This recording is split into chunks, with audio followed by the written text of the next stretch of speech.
Good morning, good afternoon, good evening, folks. Michael Zuber, one rental at a time, back with his good friend, creator of some content in the course, How to Get Started One Rental at a Time, and active participant in our private Facebook group, Dion from Dion Talk. How you doing, sir? Howdy, Mike. Thanks for having me here on a Tuesday. I'm excited about this. And you can tell by my nose, I'm just getting over a cold. It's lasted like 2 weeks, so please nobody catch this. Negative COVID test, so it was just cold. But I haven't been able to record 15 conversations with real estate millionaires because I don't want it to sound like this. And today our topic is we're going to be going over some questions from the One Rental at a Time private Facebook group. I'm going to read them and people will realize why I'm going to wait until my voice clears up. Yeah, I just love the fact that you're a part of this group. So thank you for doing this. I have no idea what these questions are, so let's just see what happens. Cool, perfect. And I will say, I think, first names, but I won't say anything first else. names. Yeah. First person, Greg, actually has a question and tagged me in it. So thanks anytime you tag me in it. And another thing, please, if anybody's ever sent me a friend request, I only hit accept if you sent me a message. I literally have hundreds of friend requests, and unless there's a message, I don't hit accept because I don't know if it's a real person or not. So send a message. Question for Dion and the other house hackers. I currently live in a single family home and would love to move to a 2-family home, keep my single family home as a rental. That's basically what I did in a form of it. Will lending guidelines allow me to do a 5% owner-occupied conventional loan on a 2-family home? I cannot use Freddie Mac's Home Possible because I'm not a first-time buyer. So if you'd like to start. Yeah, I mean, one of the things you'll see in the course, Matt talks about this. You may have some explaining to do. As Matt talks about the 4-3-2-1, it's banks generally speaking want to see you go, get closer to the single family home. So going from a single family home to a duplex, you may just have to explain that and basically tell them what you're doing. But yeah, I believe it's possible. So it kind of sounds like the person asking the question hasn't really researched owner-occupied loans in depth yet. Because first FHA does not mean first-time home. It's confusing because it's an F and an H, and people think first-time home buyer. It's the Federal Housing Authority, FHA, and you can have 50 properties and qualify for FHA. As long as you don't have more than 10 mortgages in your own name. You just have to own or occupy. FHA is designed for people with lower credit scores and higher debt to income ratio. It's not a first-time home buyer program. Conventional loans, and where I want to clarify your question, is you said a 2-family home. If you're looking at a duplex, a lot of lenders in the last couple of years took owner occupied up to 15%. Not all, but most went to 15% down. So they might want more. I did a 5% down conventional on a duplex when I already owned a single family, but this was in 2013 or 12 or something. It was a million years ago. And that changed right around 2015. But if you mean 2-family home where you have a house with an ADU, the real benefit to this is the numbers work just like a duplex, but that is a single family house with an ADU. Single family house qualifies conventional. If you were a first-time home buyer, that's where the first-time home buyer kicks in, and it would be 3%. Since you're not a first-time home buyer, that's where it would be 5%.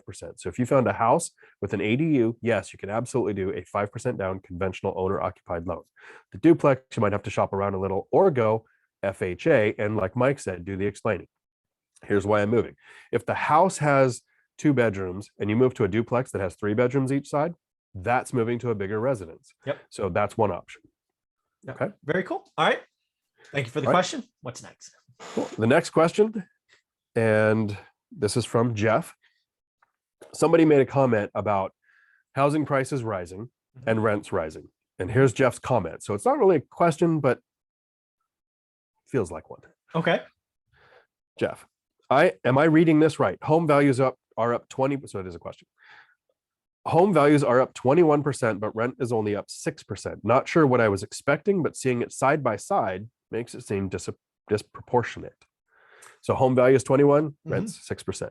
Yeah. And again, I've been doing this for a long time. It's what I tell people is coming. Values go first because the real estate game is investors and owner occupants. It's both people. So again, that's why rents or values will go first. Values will get to a point where less people qualify. Hence they want to rent.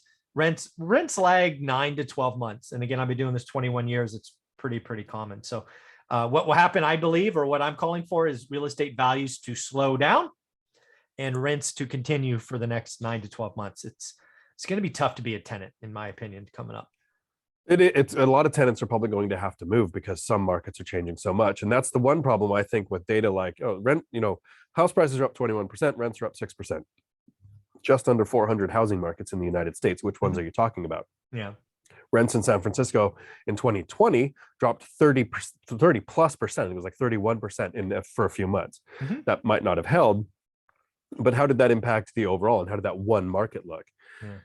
Me personally, Washington State, at tenants' requests, I'm seeing 20 to 40% increases. The average, I averaged out, I've got 3 more tenants to go talk to, but I've talked to 13, and the average was a $310 increase. Some were only 200, some were significantly more. But the tenants requested far more than a 20% rent increase. So hold on. So you said 310 average across was 13? The average, yeah. And my rents are 13 to 2,200, somewhere in that range. That's fine. So 13, that's an extra $4,000 a month that falls to your bottom line because all your debt's fixed. It's massive, right? And there has been some changes. I'm paying my handyman more. All right, so you lose, I don't know, 20% of that.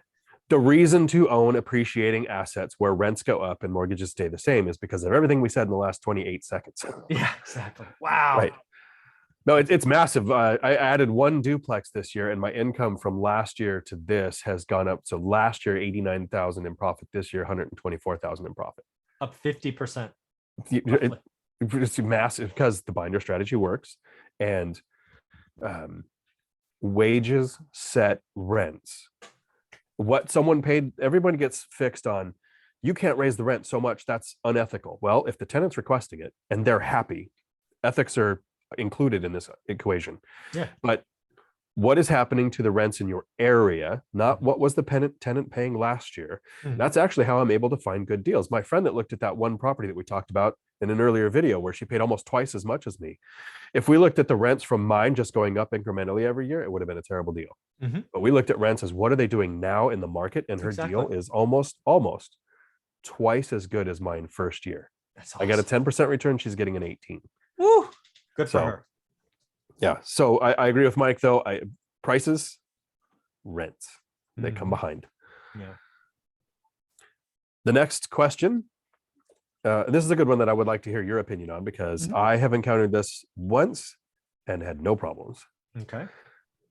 Is it a red flag is it a red flag to you if someone wants to pay the entire year's rent up front?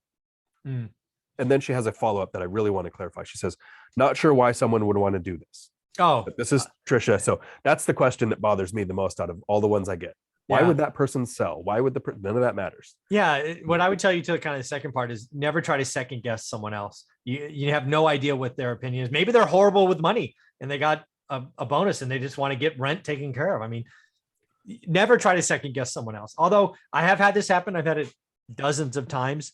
I don't know if I've ever had a year, but I certainly have had 6 months or whatnot. What I would tell you is you're reading into it. Most people read into it too much. I would tell you, never stop doing your yes answer, right?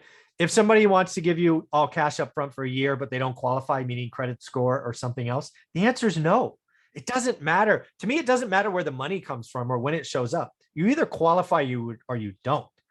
So if you're a qualified tenant, meaning credit score, reference, in debt, income, all of those things, and you happen to pay me a year up front, of course I'm going to take it. But some people look at this, oh, they're going to pay me a year and they don't do the work. That's a recipe for disaster. Right. So I get the question from Trisha being, if you're a newer investor, it's tantalizing. Oh, there's a whole bunch of money all at once. But what is the red flag is, does the person still qualify your other criteria? Exactly. And that was the perfect answer, Mike. For me, there are pros and cons. The pro is I have a tenant who pays 6 months at a time. He travels, he puts in security systems, and he just travels a lot. He says, I'm never around to pay, and I don't want to do automatic. I just want to know this amount of money was paid. In 6 months, I got to do it again. So I'm like, okay, that works for me. That works, yeah. So that's a pro. Works for the tenant, makes it easier on them, makes it a little easier on me. Here's the con. Somebody pays for a year up front and then wants to move out at 6 months. Did you keep their money? Because technically that's rent for future months. That's their money. Did you keep that set aside, or did you consider that part of your investing fund or your lifestyle fund or your maintenance and repair fund for money that's not technically yours yet? So be careful with that. It's a liability to you. as the landlord, it's a liability. It should be treated as a liability. It's not earned income or revenue until the months tick by. Yeah, it's a liability, actually. Correct. And then, as you brought up that point, it's not earned income because it's not yours yet. But if they paid you in November for the next year, that's income that you took in this year. So next year, if they moved out early and you had to disperse some of that funds back, you have a couple of hoops for your CPA to jump through to make sure that that all balances out at the end, that you're only paying taxes on what you actually took in. So there are some things to consider there. That was a great question. Will, how do you all manage saving for the next unit and making improvements on current units at the same time? For me, the money's different. I have different piles of money, right? I have an emergency fund that's, again, I'm kind of, I don't know if simple is the right word. I have a bank account where I have my emergency reserve. At one time it was $5,000. Now it's 50 grand, just sits there. And when there's an emergency, like I just had a roof leak. We just had a big rainstorm, California. I had a roof that was going, roof leak. Well, now 12 grand and that's going bye-bye because I got to replace the roof leak, right? Out of that account, emergency reserve. Then I have another account for operational costs, right? Which is, just the float and all of this that comes in and out. And then I have other accounts where my savings or investing come from. So I don't know, I call them different piles of money. I don't put them all in one place because then you get the standard, well, if I kind of look at this money, I can use it to buy. And I don't want my emergency reserve ever used for anything but emergencies. I don't want my operationals used for anything but operation. And then my investment money is separate. So for me, they're different accounts. Okay. I follow your content so much, it really feels weird sometimes when I say, I'm the opposite of that. It's okay. So my business structure with 16 units looks like this. One checking account, one savings account, one credit card that I pay off daily, never carry a balance on, just use for cash back. Daily. That's daily. Amazing. Because it's tied to my bank statement. Oh, if I buy lunch, I just send the money over. So I've never, because I have memory issues, I've never missed a payment. Oh, yeah, clearly you never had a payment. But the cash back is aggregate. I get the whole month's worth no matter what I did with it. Yeah. And my other mentality on that is you don't know when the credit companies are checking. And if that day you had more than 10% on your balance, it can do a negative impact to your credit score. Sure. And since I run a business, sometimes it's like, oh, I'm going to put $17,000 on this credit card today and pay it off tomorrow. It's not always just lunch. Got it. But I have reserves of $30,000. At the size of my portfolio, that's what I'm comfortable with while I have a W-2. I stop having a W-2, I'm going to almost double. I'll put it to 50,000. That's my reserve. That's mine too. When I buy a property, 10% of gross rents are factored to be set aside for repairs and maintenance. Okay. So this is a mental exercise. So if you're talking about an upgrade, that is because the carpet wore out or it needs painted because it's been 12 years or whatever. To me, that's not an upgrade. That's maintenance. Yes, agreed. An upgrade and a property purchase, saving for the next unit and doing an upgrade, to me is the same. It is an investment. If I'm going to do an upgrade, like I have a unit that was a 2-1-2-1, it is now a 3-1.5 and it's going to be a 3-1.5. When this tenant moves, I'm going to put in literally it means a wall and the den becomes a bedroom. Yeah, got it. That is an investment. It's just like buying the next unit, because how much money is that going to cost me versus how much money is an extra bedroom going to generate? So it's all in one fund. Okay.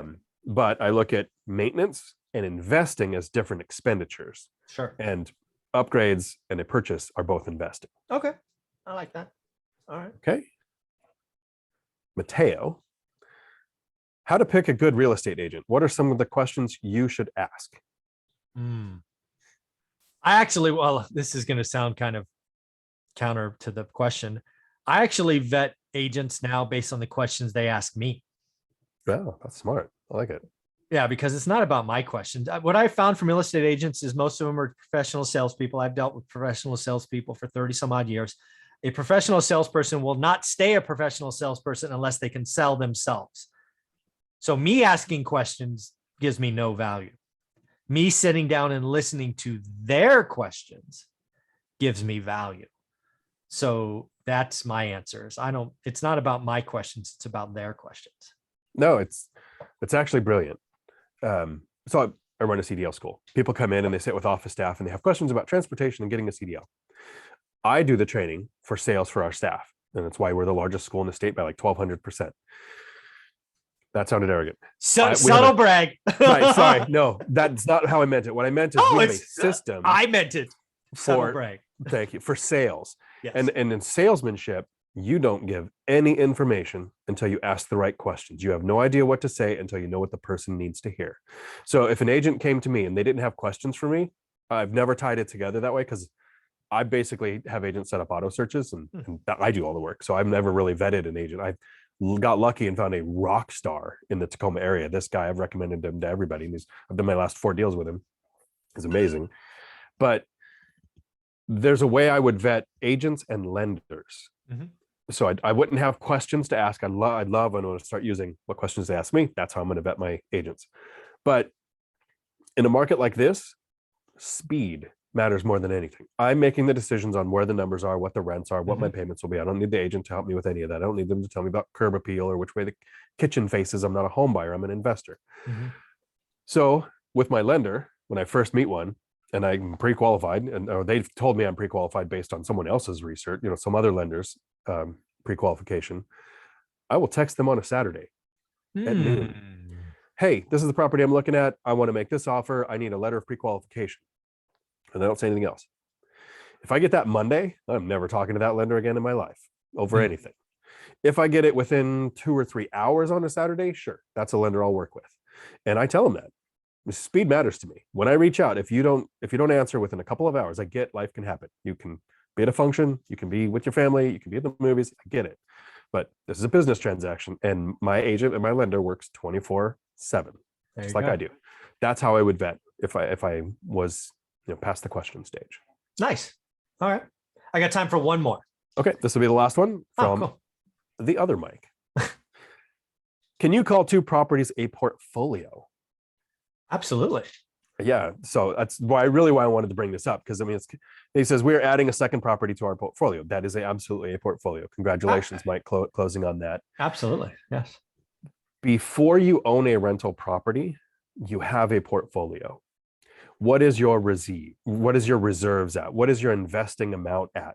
And what is your ability to save? Have you started building your team, your lender, your agent, your handyman?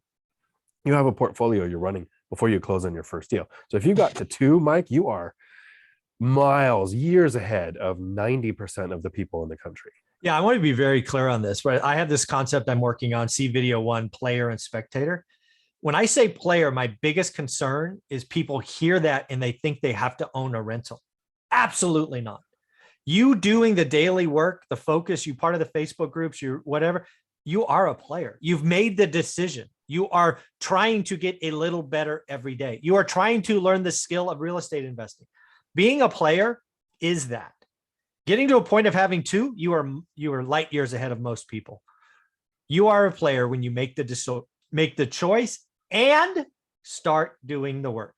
You are a player in my book. Awesome. Very cool. Vian, thank you for doing this with me this morning. Where can people find you? In the One Rental at a Time course, I provide material, and I've voluntold I'm making some more in the next couple of months. I look forward to that too. And I want to say thanks for having me on. I think I'm going to have to take notes when we're done here. I think I learned 3 or 4 things today that helped me. Talking with you helps me as much as I'm hoping that what I have to say helps the people who are watching. That's awesome, man. Thank you very much. I appreciate it. You have a wonderful day. Okay. And good luck on your live stream, and let me know who gets the free books. Will do. Thanks.